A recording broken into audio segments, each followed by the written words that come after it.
brought you by Silver Pumps and Motors. Top quality और consistent performance के लिए सिर्फ सिल्वर पंप्स नाम याद रखना। తాడేపల్లి వైసీపీ ఆఫీస్ అగ్ని ప్రమాదంపై దర్యాప్తు చేస్తున్నామంటున్నారు పోలీసులు. త్వరలోనే నిజాలు తేలుస్తామని చెబుతున్నారు. రేపు జగన్ భద్రతపైన క్లారిటీ ఇచ్చారు.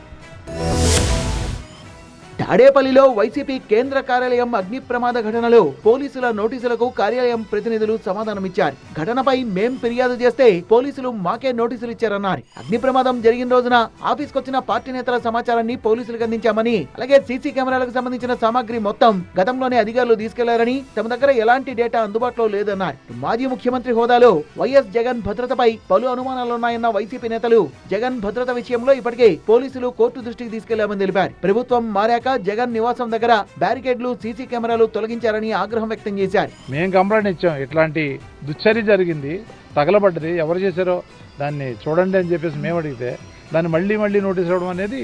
వైపు వైసీపీ ఆఫీస్ దగ్గర అగ్ని ప్రమాదంపై ముమ్మూర దర్యాప్తు కొనసాగుతోందంటున్నారు పోలీసులు. ఘటనకు గల కారణాలపై ఆరాధిస్తున్నామని, అంతేకాకుండా 5 బృందాలు ఇప్పటికే దర్యాప్తును ముమ్మరం చేశాయని తెలిపారు. మాజీ సీఎంకు ఎస్ఆర్సీ సూచనల మేరకు రక్షణ కొనసాగుతోందని క్లారిటీ ఇచ్చారు.